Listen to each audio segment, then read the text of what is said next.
ते वासुदेवाय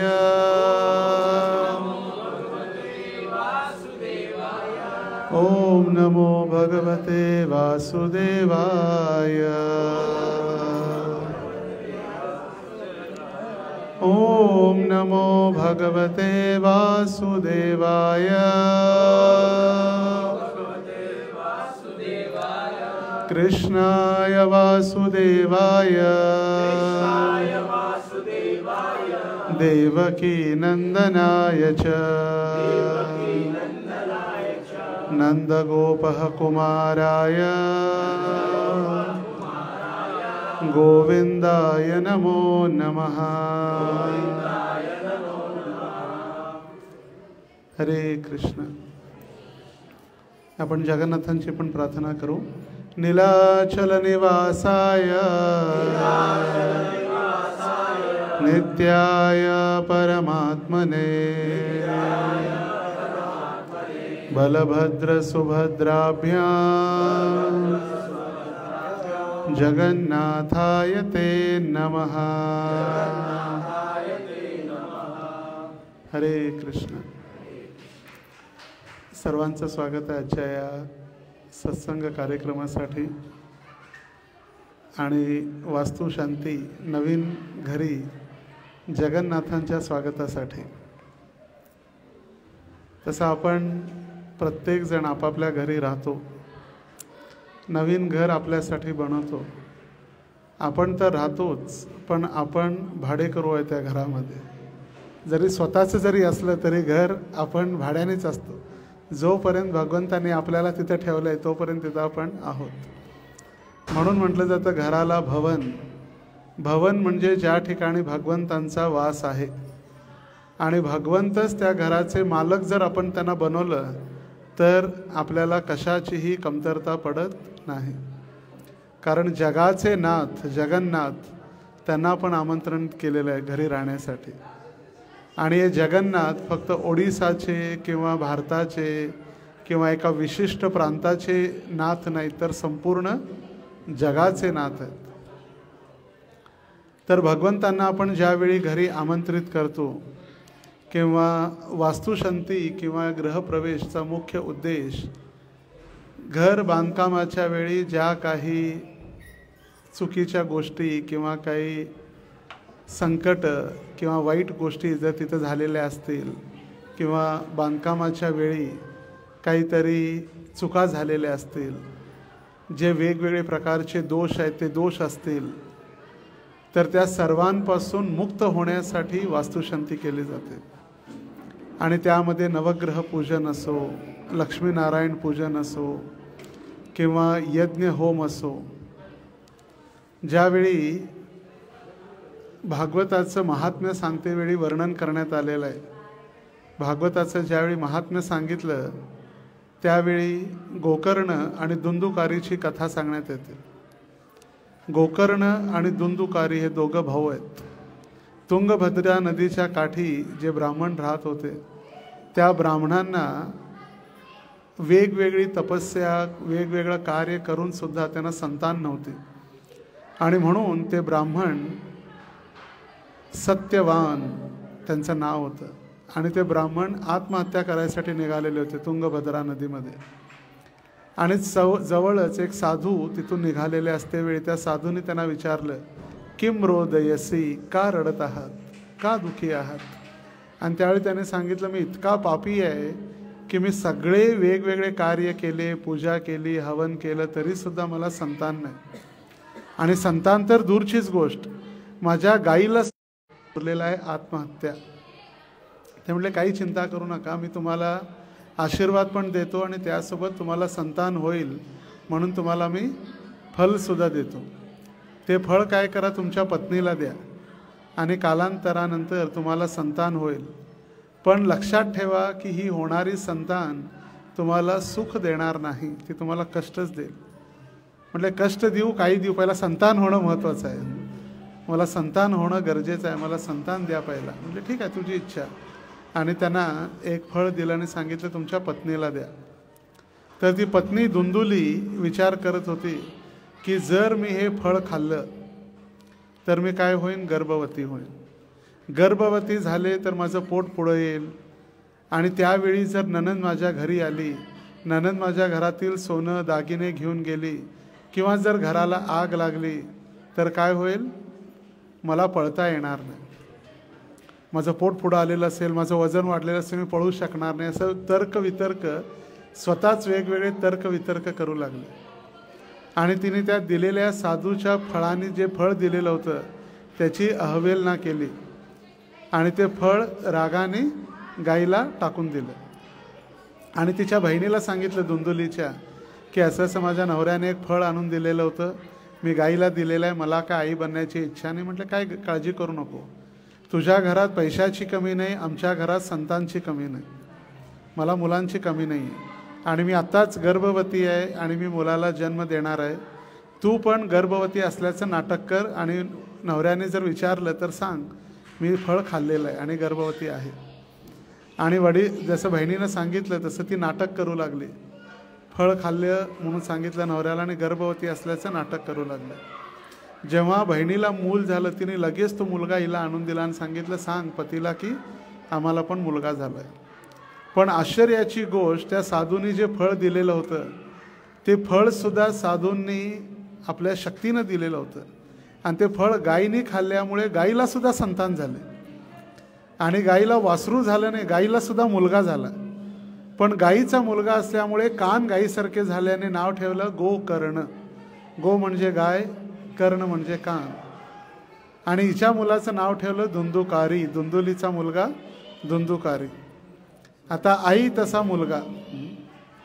आणि मुलगा वेगवेगळी पाप कार्य, लहान मुलं दिसले खेळताना आणि आई वडील जर पाणी भरायसाठी गेलेले असते त्या मुलांना उचलायचं विहिरीत टाकायचं, किंवा पाणी भरणाऱ्याला धक्का मारायचा, चोरी करायची, किंवा रस्त्यावरच्या लोकांना येणाऱ्या जाणाऱ्या लुटायचा, सगळा कार्यक्रम त्या दुंदुकारीने चालू केला. एक दिवशी तर त्यांनी 3-4 वेश्यांना घरी आणलं आणि वेश्यांना घरी आणून ठेवलं आणि आपल्या पत्नीला, आपल्या आई वडिलांना घरातून हाकलून दिलं. आता आई तर विचार करू लागली कसला मुलगा आहे. वडील तर परेशान होऊन ते निघून गेले, आई पण परेशान, पत्नी परेशान, आणि सगळे इतके वेगवेगळे प्रकारचे पाप कार्य करू लागला. आता एवढ्या सगळ्या वेश्यांना सांभाळायचं, त्यांचा खर्च सांभाळायचा, तर पुन्हा चोरी डकैती वाढू लागली. एक दिवस तर राजाचं धन राजाच्या कोषागारमध्ये जाऊन धन चोरी करून आणलं. आणि ज्या राजांनी आता आम्हाला पकडणार, राजा मला पकडेल, राजा दंड देईल म्हणून भीती वाटू लागली. सोनं आणून सगळ्या वेश्यांना दिलं. घरात ज्या 3-4 वेश्या होत्या त्या सर्व वेश्यांनी सोनं दागिने धन वाटून घेतलं सगळं. आणि विचार केला जर राजाला कळालं की आमच्या या पतीने किंवा या दुंदुकारीने जर धोन चरलेला आहे तर आम्हाला पण दंड भेटेल, त्यापेक्षा याला आपण काय करू, मारून टाकू. त्याला भरपूर नशापान दारू वगैरे पाजवली आणि रात्री जेव्हा झोपलेला होता तेव्हा त्याच्या तोंडामध्ये जळके निखारे, चुलीमध्ये जे जळलेले निखारे असतात ना, कोयला, तप्त कोयला, त्याच्या तोंडात दाबून त्याला मारून टाकलं. तडपडून मेला. तडपडून मेला, झाला प्रेत. प्रेत योनीमध्ये प्राप्त झाले. आता गोकर्ण तर त्याच्या परेशानी तर पहिलाच त्याने घर सोडून तीर्थयात्रेला गेलेला होता आणि वेगवेगळ्या ठिकाणी तीर्थयात्रा करून भरपूर दिवसानंतर कालांतराने हा आला गावात. गावात आला तर घरी आई नाही, वडील नाही, भाऊ नाही, काहीच नाही. घर बंद होतं. त्याला वाटलं कुठेतरी यात्रेला गेले असतील सगळे बाहेर गावी. बाहेरच असं पटांगणामध्ये झोपला रात्रीच्या वेळी. आणि रात्री झोपल्यानंतर मध्यरात्री जोरजोरात आवाज येऊ लागले त्याला, म्हशीचे, बेडकाचे, वेगवेगळ्या प्राण्यांचे आवाज येऊ लागले. त्याने विचार केला कुणाचा आवाज आहे. रडण्याचा आवाज येऊ लागला जोरजोरात. म्हटले कोण असू शकते. तर तो बोलूच शकत नव्हता. दुंदुकारी इतकं पाप केलेलं होतं, तो रडत होता खरं बोलूच शकत नव्हता. मग त्यांनी गंगाजल आपण जे आणलेलं होतं यात्रेतून प्रयागवरून, ते गंगाजल शिंपडल्यानंतर तो दुंदुकारी बोलू लागला. म्हटले मी तुझा भाऊ दुंदुकारी. म्हटले काय झालं. म्हटले मी प्रेत योनीमध्ये आहे, पाप कृत्य केल्यामुळे मला पाप भोगावं लागतं. मी इतका पापी आहे की मी बोलूसुद्धा शकत नाही. वेगवेगळ्या प्राण्यांच्या दृष्टांतामध्ये मी तुला दाखवू लागलं. म्हटलं अरे मी तर किती यात्रा केल्या, तीर्थयात्रा, काशी केली, रामेश्वर केलं, पुष्कर यात्रा केली, सगळ्या वेगवेगळ्या यात्रा केल्या आणि आश्चर्य आहे तुला अजून मुक्ती प्राप्त झाली नाही. म्हटले भारतातल्या जितक्या तीर्थयात्रा आहेत सगळ्या केल्या आणि पिंडदान जरी केलं तरी माझं पाप पुण्य होणार नाही किंवा पापातून मी मुक्त होणार नाही. म्हटलं मग पर्याय काय? मग पर्याय म्हणून त्यांनी सूर्याची तपस्या केली गोकर्णाने आणि सूर्योपासना केल्यानंतर सूर्यदेव प्रसन्न झाले आणि सूर्यदेवाने सांगितलं त्याचं इतकं पाप आहे, त्या पापापासून मुक्त व्हायचं असेल तर एकच पर्याय, श्रीमद भागवत कथा करा. सप्ताह, भागवत सप्ताह म्हणजे 7 दिवसाची भागवत कथा करा. म्हटले त्याच्यापासून मुक्त होईल का? म्हटले निश्चित मुक्ती होईल, कारण भागवत कथा ही अमृत कलशापेक्षा श्रेष्ठ आहे. ज्यावेळी परीक्षित महाराजांना श्राप भेटलेला की तुम्हाला तक्षक नामक सर्प 7 दिवसामध्ये येऊन दंश करेल, त्यावेळी सर्व देवी देवता अमृत कलश घेऊन आलेले होते शुकदेव गोस्वामींना आणि ते म्हटले हा अमृत कलश परीक्षित महाराजांना द्या आणि आम्हाला भागवत द्या. म्हटलं तुम्ही अमृताची तुलना भागवत ग्रंथाशी करताय, मूर्ख आहे, चालते वा इथून. सगळ्यांना हाकलून घातलं देवी देवतांना आणि भागवत कथा केलेली होती. तर त्याच पद्धतीनं गोकर्ण स्वतः आषाढ महिना होता, आषाढ महिना, आणि आषाढ महिन्यामध्ये गोकर्णाने 7 दिवस भागवत कथेचं आयोजन केलं आणि कथा ऐकायसाठी असे सर्वजण पंचक्रोशीतून लोक सर्व एकत्रित आले. आता ही प्रेत योनी हवा आली तर इकडं तिकडं भटकणार प्रेत योनी. मग त्याला सांगितलं तू थांबणार कुठं, कसं कळणार आम्हाला तू ऐकतोय कथा काय, कारण का कथा तर तुझ्यासाठीच आहे, सगळे तर ऐकतील पण मेन मुख्य यजमान तर तू आहे कथेचा. म्हटले जर समोर एक बांबू आहे, त्या बांबूला 7 गाठ आहेत किंवा 7 गाठीच म्हणतो ना, 7 गाठ आहेत आणि त्या गाठीमध्ये मी बसतो त्या बांबूच्या आणि प्रत्येक दिवशी भागवत कथा झाल्यानंतर एक एक गाठ तुटत जाईल. म्हटले ठीक आहे चालेल. मग तो बसला जाऊन तिथं प्रेत होती, हवा योनी. प्रेत योनीमध्ये हवेचं प्रमाण जास्त असतं, जसं आपल्या शरीरामध्ये मातीचं प्रमाण जास्त आहे म्हणून आपलं शरीर स्थूल आहे. पाणी आहे, अग्नी आहे, वायू आहे, माती आहे आणि जल आहे, सगळं आहे. पण मातीचं प्रमाण आपल्या शरीरात जास्त आहे म्हणून आपलं शरीर स्थूल आहे. जे जलचर प्राणी आहेत त्यांच्यामध्ये 70-90% पाणीच आहे. जे हवेमध्ये उडणारे आहेत त्यांच्यामध्ये हवेचं प्रमाण जास्त आहे, पक्ष्यांमध्ये. तर त्या बांबूमध्ये तो जाऊन बसला, भागवत कथा प्रारंभ झाली आणि गोकर्णाने 7 दिवस भागवत कथा केली. प्रत्येक दिवशी त्या बांबूची एक गाठ तुटत गेली आणि 7वा दिवस झाल्यानंतर तो बांबू धडामकन खाली पडला आणि त्याला मुक्ती प्राप्त झाली.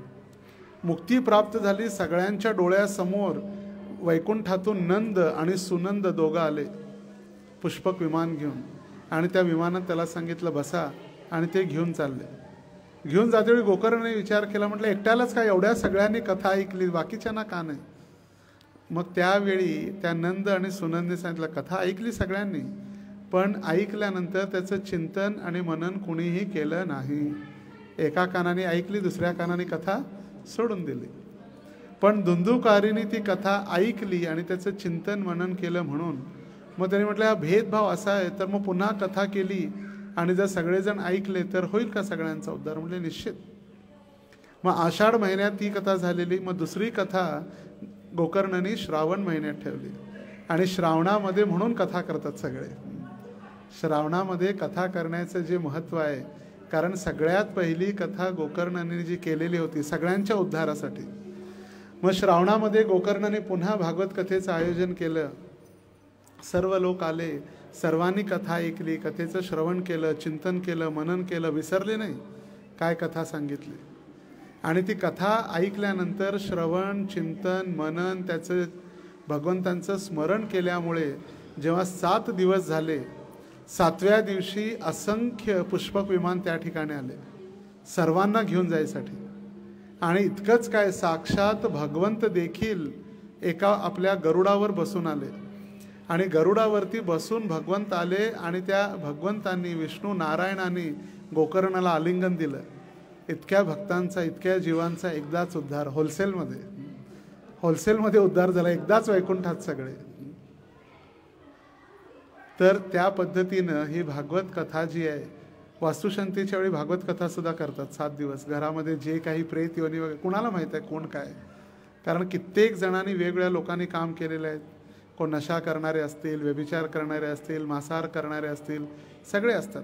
त्यामुळे ही पूजा वगैरे सगळ्यांना वाटतं ही सगळी अंधश्रद्धा आहे, काय गरज आहे, DJ लावा, पिक्चरची गाणी लावा, नाचा, झालं.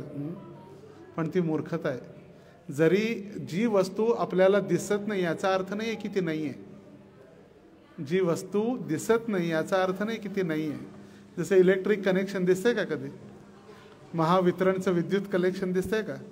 हात लावल्यानंतर कळते तिथं आहे म्हणून.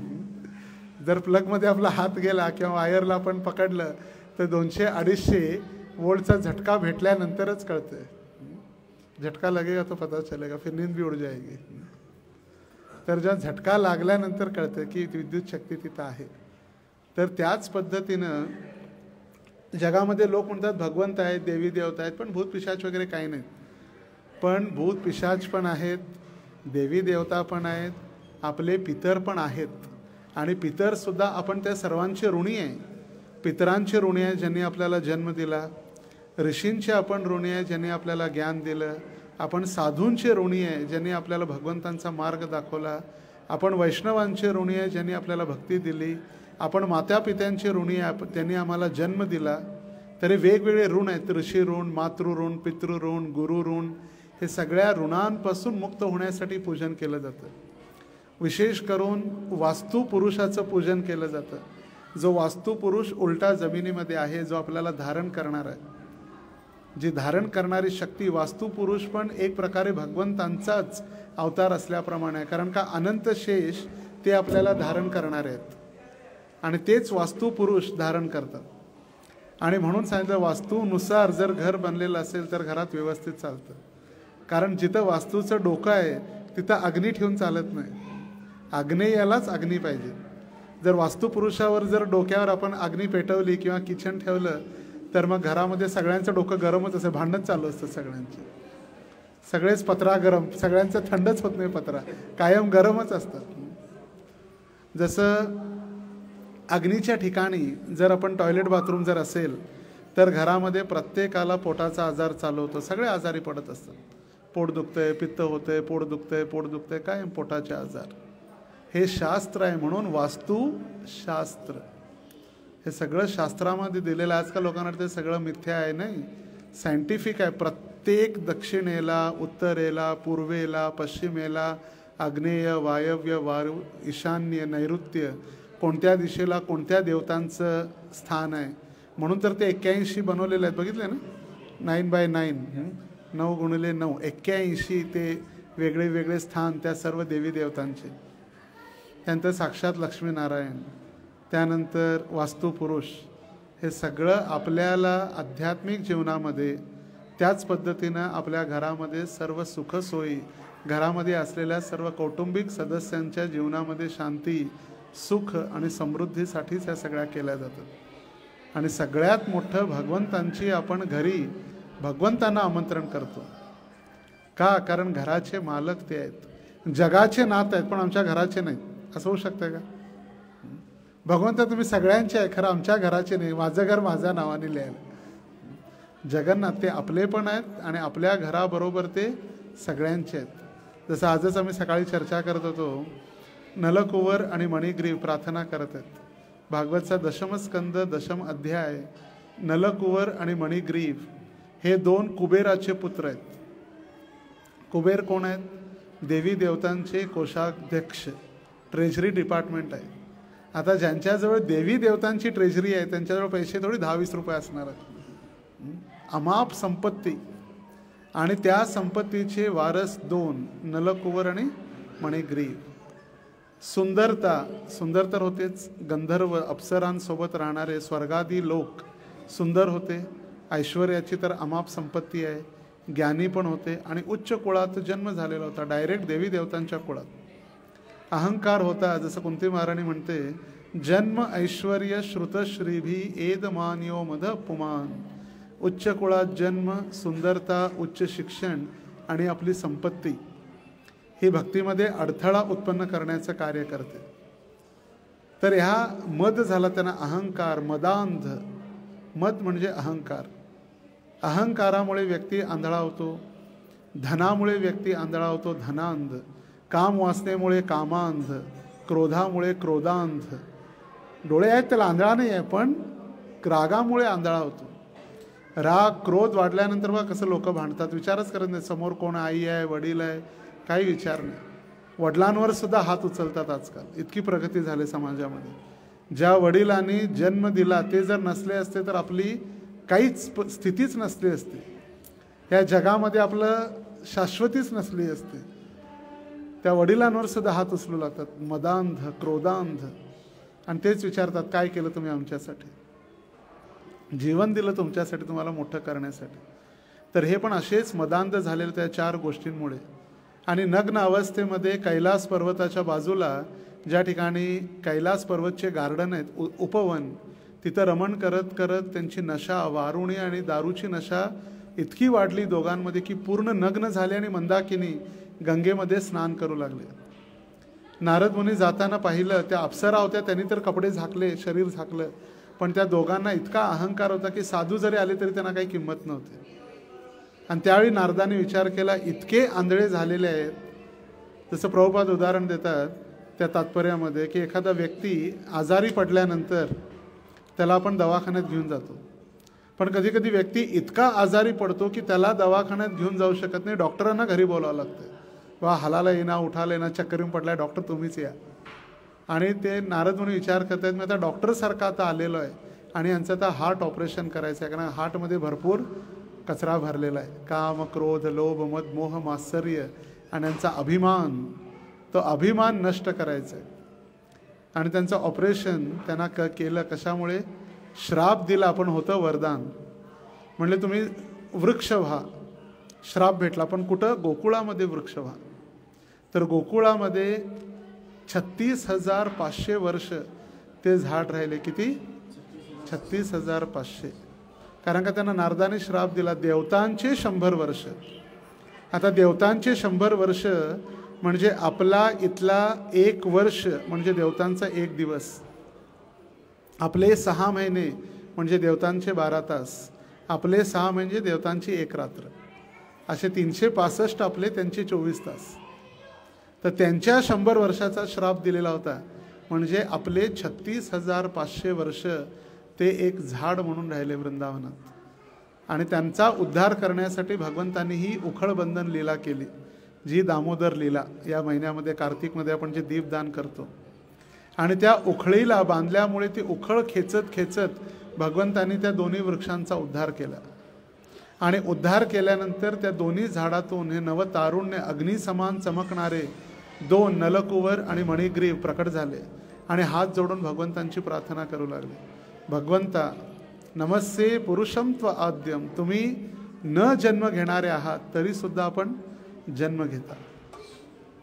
तर त्या भगवंतांना ते म्हणतायत की भगवंता तुम्ही दूर पण आहे आणि आमच्या हृदयामध्ये पण आहे. आता भगवंत कुठं कुठं आहेत, आपल्या हृदयामध्ये आहेत, अणुरेणूमध्ये आहेत, कणाकणामध्ये आहेत, विग्रहामध्ये सुद्धा आहेत. आणि भगवंतांच्या विग्रहांना जेव्हा आपण घरात स्थापन करतो त्यावेळी घराचे मालक ते होतात. आणि आपण दास म्हणून त्यांची सेवा केल्यानंतर आपल्याला त्यांची सेवा केल्याचं रूपांतर भक्तिमय सेवेमध्ये किंवा भक्तीमध्ये रूपांतर होतं. ज्यावेळी जॉर्ज हॅरिसन लंडनमध्ये प्रभुपादांचे शिष्य श्यामसुंदर प्रभू, मालती माताजी हे सगळे भेटले. जॉर्ज हॅरिसन, बिटल्स कंपनी, जे ॲपलची आहे कंपनी, बिटल्स ॲपल वही है, आगे चल कर वो ॲपल बन गया, बिटल्स वही है. तो बिटल्स कंपनी जॉर्ज हॅरिसनची होती. संपूर्ण जगामध्ये लोक त्यांची गाणी ऐकायसाठी अल्बम जगभर प्रसिद्ध होते. तर प्रभुपाद त्यांना भेटले आणि प्रभुपादांनी सांगितलं आम्हाला प्रचारासाठी भगवंतांसाठी स्थान पाहिजे. त्यांनी 1-2 स्क्वेअर फूट किंवा बली महाराजांनी दिलं तसे 3 पावलं नाही दिले, त्यांनी आपलं राहतं घरच देऊन टाकलं. जॉर्ज हॅरिसनचं जे राहतं घर होतं मॅनर, पूर्ण मोठाच्या मोठा बंगला आहे, तो मोठाच्या मोठा बंगलाच देऊन टाकला. आणि बंगल्यासोबत 90 एकर जमीन. किती? 90 एकर जमीन बंगल्यासोबत. भक्ती, आणि त्याचं नाव मग नंतर चेंज झालं भक्ती वेदांत मॅनर. हॅरिसन मॅनर होतं, ते झालं भक्ती वेदांत मॅनर. आणि प्रभुपादांनी तिथं राधा गोकुलानंदांची स्थापना केली. राधा गोकुलानंद, सीताराम, लक्ष्मण, हनुमान त्याच घरामध्ये. आणि आज 50 वर्षानंतर इस्कॉन लंडनमध्ये स्थापन होऊन आज एक्झॅक्ट 2024ला 50 वर्ष झाली. 50 इयर्स. 74 ते 2024. तर 50 वर्षानंतर देखील त्याच हॉलमध्ये, त्यांच्या घरच्या राहत्या हॉलमध्येच राधा गोकुलानंद आहेत, सीताराम लक्ष्मण हनुमानजी आहेत. हॉलमध्ये श्रील प्रभुपादांची विग्रह आहेत. हॉलमध्ये जिथं प्रभुपाद राहायचे त्या खोल्यासुद्धा आहेत. तर प्रभुपाद इतके प्रसन्न झाले. त्याने घर दिल्यानंतर प्रभुपाद म्हणाले, तुम्ही भगवंतांसाठी घर दिलं आहे, याची निश्चिती आहे की भगवंतांनी तुमच्यासाठी गोलोकधामामध्ये घर बनवलेलं आहे. तुम्ही इथं त्यांना घर दिलं, गोलोकधामामध्ये तुमच्यासाठी घर तयार आहे. आता हा विचार नाही आहे की ते भक्त होते, ब्रह्मचारी होते, संन्यासी होते, काही नाही, कंठीमाळ नाही, दीक्षा नाही, पण प्रभुपादांनी डायरेक्ट त्यांचं जीवन, एका शुद्ध भक्ताच्या मुखातून निघालेली वाणी, भगवंत तर सत्य करतात, त्याच्यानं प्रभुपादांतर आशीर्वाद दिला डायरेक्ट, तुमच्यासाठी गोलोकधामामध्ये घर आहे. आणि म्हणून आपण भगवंतांना आमंत्रित करतो घरी. पहिला सगळ्यात त्यांचं स्वागत करतो, त्यांचं पूजन करतो आणि आपण त्यांचे सेवक म्हणून राहतो. तर आता नवीन घर तर झालं, पण आता नवीन घरी पालन करायचे नियम. मालक घरचे अनिल प्रभू, घरी आता कोणते कोणते नियम पालन करायचे? सगळ्यात पहिला, भगवंतांना कधीही उपाशी ठेवायचं नाही. जगन्नाथांना आपण आमंत्रण केलंय, तर कमीत कमी 2 वेळा, जास्त तुमची इच्छा, जेवढ्यांदा आपण खाता त्यावेळी भोग, पण कमीत कमी 2 वेळा. त्यानंतर घरामध्ये कोणतीही नवीन आणलेली वस्तू भगवंतांना अर्पण करणं. भगवंत घेत नाहीत, काळजी करू नका. भगवंत जर घेतले असेल तर आपण अर्पणच केलं. आपण म्हणतो दिवाळीला कपडे, गणपतीला कपडे, कपडे दिवाळी घालत नाही, कपडे आपणच घालतो, पण नाव कोणाचं असतं? गणपतीचं आणि दिवाळीचं. मग ते कोणतेही वस्त्र असो किंवा पगार असो, भगवंतांना अर्पण करणं. घरामध्ये कोणतंही कार्य, मंगल कार्य असेल, भगवंतांची अनुमती घेणं. भगवंता तुमच्या घरी तर ते आहे त्याची आपल्याला जाणीव होते. जर आपण त्यांच्याबद्दल जर आपण प्रेम ठेवलं किंवा जर असं आदान प्रदान ठेवलं तर आपल्याला कळते की ते आहेत, कोणीतरी आपले मालक आहेत. घरी कोणतंही मांगलिक कार्य करते वेळी त्यांची अनुमती घेऊन कार्य करणं. घरी कोणतंही रिनोव्हेशन किंवा जर तोडफोड असेल त्यांची अनुमती घेऊन करणं. आणि सगळ्यात महत्त्वाचं जे मुख्य स्थान आहे त्यांना देणं. किचनमध्ये कुठेही कोपऱ्यात, बर्शनकट्याच्या खाली, सिलेंडरच्या वर कुठंतरी ते दिवसभर आलेली सगळी तेलाचा आणि मसाल्याचा वास घेण्यासाठी ना, एक विशिष्ट स्थान, त्यांचं जे स्थान आहे त्यांच्यासाठी. आणि घरी कधीही कुणी जेव्हा येतील, नातेवाईक येतील, पाहुणे येतील, सगळ्यांना कृष्ण प्रसाद देणं, जगन्नाथांचा प्रसाद, ज्यामुळे त्यांचाही उद्धार होईल. तर या 3-4 गोष्टी आपण पालन करणं. कारण घराचे आपण त्यांना बोलवलं आहे, आता बोलवल्यानंतर त्यांची काळजी घेणं आपलं कर्तव्य आहे. भगवंत म्हणतात, अहम भक्त पराधीन, मी भक्ताच्या अधीन आहे. आता तुम्ही त्यांना जे द्याल ते खातात. अंतर इतकंच आहे, घरामध्ये विग्रह आहेत आणि जे मंदिरात विग्रह आहेत त्याच्यामध्ये, मंदिरामध्ये जे विग्रह असतात त्यांच्या नियमानुसार मंदिर चालतंय, त्यांच्या नियमानुसार. ते 3:55ला उठतात म्हणून सगळ्यांना उठावं लागतं. घरात एवढंच अंतर आहे की घरच्यानुसार त्यांचे नियम लागतात. तुम्ही 8 वाजता उठले तर 8 वाजता पण आरती करू शकता. अंतर एवढंच आहे, खरं भगवंत तेच आहेत. नियम थोडेफार वेळ काळ परिस्थितीनुसार घरी आणि मंदिराचे बदललेले आहेत. आणि सगळ्यात महत्त्वाचं, घरी अर्चा विग्रहांची सेवा करते वेळी दिवसभर आपण किंवा पूर्ण मॉर्निंग किंवा ब्रह्ममुहूर्त मंगल आरती, नरसिंग आरती, तुलसी आरती, शिक्षाष्टक, ड्रेसिंग, अभिषेक दररोज करणे नाही. आपला सगळ्यात कलियुगाचा योगधर्म आहे हरिनाम संकीर्तन. एकादशी ते एकादशी ड्रेसिंग करणं, दररोज 10 मिनिटामध्ये भगवंतांची आरती आणि बसून जप करणं सगळ्यात महत्त्वाचं आहे. विग्रह आणल्यानंतर भक्त लोक असं करतात, दिवस मंदिरचा पूर्ण मॉर्निंग पण इथं फॉलो करतात. मंगल आरती, दरसिंग आरती, तुलसी आरती, शिक्षाष्टक, ड्रेसिंग, अभिषेक सगळं, मग जप कधी करणार? त्यामुळे गुरु महाराज सांगितले की सगळ्यात जो महत्त्वाचा नियम जो आहे, उद्देश अर्चा विग्रहांचा, तो आहे भगवंतांची सेवा. ती सेवा जी आहे सत्ययुगाचा आहे. तृतीय अध्याय तो विष्णू द्वापरे परिचर्यायाम. द्वापार युगामध्ये विग्रह सेवा व्हायची, पण प्रत्येक गृहस्थांसाठी विग्रह हवेत का? कारण जेव्हा विग्रहांचा स्पर्श होतो, विग्रहांना आपण भोग लावतो, त्यावेळी आपलं सर्व धन, आपलं धान्य सर्व शुद्ध होतं. धनधान्य शुद्धीसाठी भगवंतांना आपण भोग लावतो. तर कोणतीही गोष्ट भोग लावल्याशिवाय खाणार नाही याची काळजी घेणं. बाहेरच्या नाही, ज्या घरात तयार केलेल्या आहे. नाही चालूच आहे. आता गोपालजी पण वाढले ना तुमच्यात. आज गोपालजी पण सुद्धा आज नवीन वाढले. तर रात्री गोपालजींना दूध भोग लावणं आवश्यक आहे किंवा दिवसातून एकदा. तसंच गोपालजींची सेवा आपल्या पुष्टी मार्गीय संप्रदायामध्ये होते. जे श्रीनाथजींचे भक्त करत पुष्टी मार्ग, यमुनाचार्य, क्षमा करा वल्लभाचार्यांचा जो संप्रदाय पुष्टी मार्गीय, त्या पुष्टी मार्गी त्यामध्ये एका लहान बालकाची जशी काळजी घेतली जाते तसं दूध, रबडी, त्यांना तिखट लागणार नाही असा नैवेद्य, त्यांच्यासाठी खेळणी, छोटी पिचकारी, छोटीशी बासरी, छोट्या छोट्या गायी, सगळं ते पूर्ण व्यवस्था. तर आपल्याकडे जगन्नाथ आहेत. जगन्नाथांचा भात जगत पसारे हात. जगन्नाथांना भोग लावणं. आणि हे जितके विग्रह आहेत प्रत्येकाच्या घरी, यांचेच नाही प्रत्येकाच्या घरी, ते राधा दामोदर किंवा मंदिरामध्ये जे विग्रह आहेत त्यांचा अंश किंवा विस्तारित स्वरूप आहे. तर जेव्हा मंदिरात मोठे मोठे उत्सव असतात त्यावेळी यांना प्रार्थना करून त्यांना शयन देणं आवश्यक असतं. आणि त्यांना सांगायचं आपल्या मुख्य मंदिरात सेवा झाल्यानंतर येऊन सेवा करायची. तर आपल्यासाठी हे महत्त्वाचे नियम आहेत. जगन्नाथ आज आलेले आहेत. आपल्याला शुभेच्छा. आपल्या नवीन वास्तूमध्ये बिल्डिंगचं नाव काय? बिल्डिंगचं कमटम आयकॉनमध्ये जगन्नाथ. तसं बघा सोलापूरमध्ये प्रत्येकाच्या घरी आहेतच जगन्नाथ. अच्छा, या नवीन. तर आपण भक्तिवृक्ष पण चालू करू शकतो. माताजी पण आलेत, प्रजवधू माताजी आणि आपल्या सगळेजण आहेत. मातांची संख्या पण जास्त आहे. तर लेडीज सत्संग किंवा भक्तिवृक्ष पण आपण चालू करू शकता.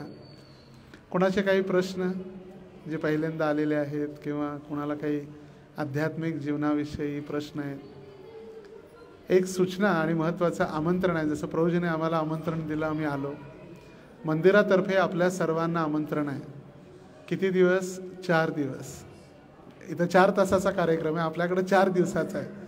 तर येत्या रविवारी, लक्षात ठेवा, येत्या रविवारी संध्याकाळी 4 वाजता कन्ना चौक जो आहे, कन्ना चौकामधून राधा दामोदरांची शोभायात्रा आहे. राधा दामोदरांचा 3रा ब्रह्मोत्सव किंवा 3रा बड्डे म्हणू शकतो. राधा दामोदर किती वर्षाचे होणार? 3 वर्षाचे. तर 3 वर्षाचा 3रा बड्डे त्यांचा आहे. तर बड्डेची सुरुवात ते सर्व सोलापूरवासियांना पाहायसाठी जाणार आहेत. कोण कोण आहेत माझ्या राज्यात? भले ते येत नाहीत, कारण मी तरी जाऊन त्यांना दर्शन देतो. कारण पापवृत्ती इतकी वाढल्यामुळे मंदिरात सहजासहजी येत नाहीत व्यक्ती. जेव्हा का पाप किंवा भूत प्रेत पिशाच त्यांना ओम किंवा शिवजींचं चित्र वगैरे दरवाजावर लावतात का? ते आत येऊ नये म्हणून. जसं काही वर्षापूर्वी मी लहान असताना एक सत्य होतं की खोटं होतं माहीत नाही, पण सगळेजण म्हणायचे भूत आहेत भूत. आणि ते भूत आपल्या आपल्या घरी येणार म्हणून सर्वांनी कन्नडमध्ये लिहिलेलं होतं दरवाजावर, नाळे बा उद्या या. म्हणजे जेव्हा ते येईल तेव्हा ते वाचणार उद्या या. किती लोक मूर्ख आहेत, दरवाजावर वाचून ते उद्या या, नाळे बा. त्या भूताचं नावच ठेवलेलं नाळे बा. नाळे म्हणजे उद्या, बा म्हणजे या. तर असं लावतात सगळेजण लोक. तर पाप वृत्ती वाढल्यामुळे जे लोक मंदिरात येऊ शकत नाहीत त्यांच्या दर्शनासाठी किंवा त्यांना दर्शन देण्यासाठी, त्यांचा उद्धार करण्यासाठी स्वतः भगवंत शोभायात्रेत जाणार आहेत. कधी? रविवारी संध्याकाळी 4:30 वाजता शोभायात्रा प्रारंभ होईल. आणि सगळ्यात महत्त्वाचं, यावेळी जे इलेक्शनची आचारसंहिता म्हणतात, आचारसंहिता असल्यामुळे 1च तास परवानगी आहे, 2-3 तास नाही. तर त्यामुळे सर्वांनी वेळेवर या, ज्यामुळे वेळेवर आपण शोभायात्रा संपू. 1 तास. त्यानंतर शिवानुभाव मंगल कार्यालयामध्ये समापन, दीपदान आणि सर्वांसाठी प्रसाद देखील आहे. कुठं? शिवानुभाव मंगल कार्यालय. दुसऱ्या दिवशी सोमवारी सकाळी भागवत कक्षा होईल आणि संध्याकाळी नौका विहार, बोट फेस्टिवल आणि आदिवास. जो आदिवास आपण मायापूर किंवा पंढरपूर व्यासपूजेमध्ये वगैरे पाहतो तसा आदिवाससुद्धा आपण करणार आहोत. वेगवेगळे 27 प्रकारचे द्रव्य भगवंतांना अर्पण करणार आहोत आणि आरती आणि सर्वांसाठी महाप्रसाद संध्याकाळी. मंगळवारी ब्रह्मोत्सवचा मुख्य दिवस किंवा उत्थान एकादशी, ज्या दिवशी राधा दामोदरांची प्राणप्रतिष्ठा झाली ती तिथी, ॲक्च्युअल डेट ज्याला म्हणतो, तर तो आहे मंगळवारचा दिवस, एकादशी आहे. मंगल आरतीला आपण सर्वजण या, हजारोंच्या संख्येमध्ये. जसं जन्माष्टमीला आपण सगळे येतात, तसेच उत्थान एकादशी दिवशी देखील या. सकाळी मंगल आरती झाल्यानंतर दर्शनार्थी, गुरुपूजा आणि 8 वाजता यज्ञ आहे, ब्रह्मोत्सव, लक्ष्मी नरसिंह सुदर्शन यज्ञ. तर जना यज्ञामध्ये भाग घ्यायचा आहे. या ठिकाणी देवदत्त प्रभू आहेत, मादास माताजी आहेत. आपण नावं द्या. यज्ञाला जना बसायचं आहे, यजमान बनायचं आहे. 8 ते 10 या वेळेत यज्ञ आहे. आणि 11 वाजता राधा दामोदर छोटे विग्रह, गौरनिताई आणि लक्ष्मी नरसिंह या तिघांचा एकत्र अभिषेक, जो वर्षातून एकदाच होतोय. नरसिंह जयंतीला नरसिंह भगवंतांचा अभिषेक होतोय, गौर पौर्णिमेला गौरनिताईचा होतो, जन्माष्टमीला राधाकृष्णाचा होतो. पण एकत्र अभिषेक तिघांचा कधी होणार आहे? उत्थान एकादशी दिवशी. तर अभिषेक सर्वांना दर्शन करण्याची संधी भेटेल. त्यानंतर जे वरिष्ठ भक्त येणार आहेत वेगवेगळ्या भागातून, जसं गोपती प्रभू आहेत, सहस्रनाम प्रभू आहेत, कथा ज्यांची होईल. त्यानंतर भगवंतांची महाआरती आणि सर्वांसाठी एकादशीचा प्रसाद. त्या दिवशी पुष्पांजलीसुद्धा आपण करणार आहोत. गौर किशोरदास बाबाजींचा तिरोभाव दिवस आहे. आणि पुन्हा संध्याकाळी 1000 किलोनी मोठ्या दामोदरांचा पुष्पाभिषेक होणार आहे. तर सकाळी जाऊन थकलो आम्ही प्रभूजी, संध्याकाळी नाही. त्या दिवशी दिवसभर, सकाळी पण आणि संध्याकाळी पण. संध्याकाळी दीपोत्सव, गोपीगीत, पुष्पाभिषेक. आणि बुधवारी आपल्या सुट्टीचा दिवस आहे, हक्काचा दिवस सोलापूरवाल्यांसाठी. तर बुधवारी गोवर्धन पूजा. सकाळी ठीक 8 वाजता दर्शनार्थीनंतर, गुरुपूजेनंतर पहिला गोपूजा होईल. कारण का भगवंतांनी सांगितलेलं, गोवर्धन पूजा करण्या अगोदर गायींची पूजा करा, गायींची आणि गोवर्धनची. मग गोपूजा होईल. त्यानंतर सर्वांसाठी प्रसाद, नाश्ता प्रसाद. नंतर गोवर्धन कथा, गोवर्धनचा अभिषेक, गोवर्धन परिक्रमा. आपल्यापैकी कोण कोण वृंदावनला गेले नाही यावर्षी? कोण कोण नाही गेले वृंदावनला कार्तिक महिन्यात? कोणीच नाही गेले. तर सर्वांना गोवर्धन परिक्रमा करण्याची संधी मंदिरात आहे. तर तेच गोवर्धन आहेत. कारण गोवर्धन शैलोस्मी, तीच शिला गोवर्धन शिला त्या गोवर्धनवरती असणार आहे. तर सर्वजण आपण भगवंतांसाठी, गोवर्धनसाठी 56 भोग सुद्धा आणायचे आहेत. अन्योर अन्योर, आणि आणा आणि आणा, अन्योर, ब्रिंग मी मोर, अन्योर. आपण तर आणतो 1-1 टोपली किंवा 1 किलो. ब्रजवासियांनी विचार करा, गुरु महाराज सांगत होते आत्ता गोवर्धन पूजे दिवशी, 9 लाख गायी नंद महाराजांकडे होत्या. त्यांचे भाऊ उपनंद, सुनंद, त्यांच्याजवळ 5 लाख, 3 लाख, लाखो गायी वृंदावनमध्ये होत्या. इथं स्वीट खीर बनत चाललेली, इथं दूध काढणं चालू होतं, दूध काढून चालूच होतं कंटिन्यू. आणि मोठमोठे जे कुंड आपण पाहतो, राधाकुंड, श्यामकुंड किंवा कुसुम सरोवर, तेवढे मोठे मोठे सगळे भरलेले होते पायस आणि खिरीने. तर सगळ्यांनी 56 भोग आणायचं आहे. तर आपण गोवर्धनना भोगसुद्धा लावणार आहेत. काहीच प्रभूजी आपल्याला येत नाही, फळं तरी आणू शकतो. काहीच बनवता येत नाही प्रभूजी, काय करणार, फळं तरी आणून. अन्योर. आणि मग भगवंताने म्हटलं अन्योर कमी पडलं तर आपण ऐन टायमाला कुठनं आणणार? त्यापेक्षा सर्वांनी भोग आणणं आणि गिरिराजजींची परिक्रमा आणि फीस्ट प्रसाद द्वादशी दिवशी. तर पुन्हा एकदा सर्वांचं धन्यवाद. आणि अनिल चरकुपल्ली प्रभू, त्यांचा परिवार, इतके कार्यक्रम चालू आहेत सकाळ संध्याकाळ की ब्रह्मोत्सवची तयारी करणं कठीण आहे. तर आपणही सर्वांनी या. रविवारी पासून कार्यक्रम चालू होईल. रविवारी डेकोरेशनची सेवा आहे, फुलमाळा बनवायची सेवा आहे, भगवंतांचं मंदिर मार्जन सेवा आहे.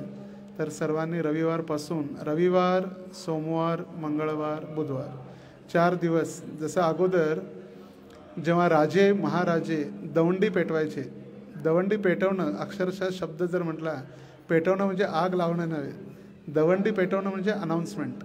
मोठमोठे ढोल ताशे वाजायचे आणि सांगायचं सुनो सुनो गाव वालो सुनो. मग ते राजा घोषणा करत होते की आजपासून राजाचा राज्याभिषेक किंवा मुलाचा राज्याभिषेक होणार आहे. कुणी घरात चूल पेटवायची नाही, सगळ्यांनी कुठे यायचं? राजवाड्यावर प्रसादसाठी. तर आता हे 4 दिवस सर्वांनी कुठे यायचं? ब्रजधाम. 4 नाही 3 दिवस सोमवार मंगळवार बुधवार, रविवारी कन्ना चौकात यायचं. तर सकाळ संध्याकाळ दोन्ही प्रसाद आहे. जर कोणाचा एकादशी काही व्रत असेल तेही सांगा, तोही प्रसाद आपण बनवू. पण प्रत्येकाने या 3 दिवसाच्या आपल्या तृतीय ब्रह्मोत्सवामध्ये हार्दिक आमंत्रण आणि आपल्या सर्वांचं स्वागत आहे. हरे कृष्णा कृष्णा कृष्णा हरे हरे, हरे राम राम राम हरे हरे. आता जगन्नाथांची आरती, भगवंतांना 56 भोग पण लागलेला आहे. जगन्नाथांचा पहिला आज स्वागत, त्यांना 56 भोग, भगवंतांची आरती आणि सर्वांसाठी जगन्नाथांचा 56 भोग महाप्रसाद देखील आहे.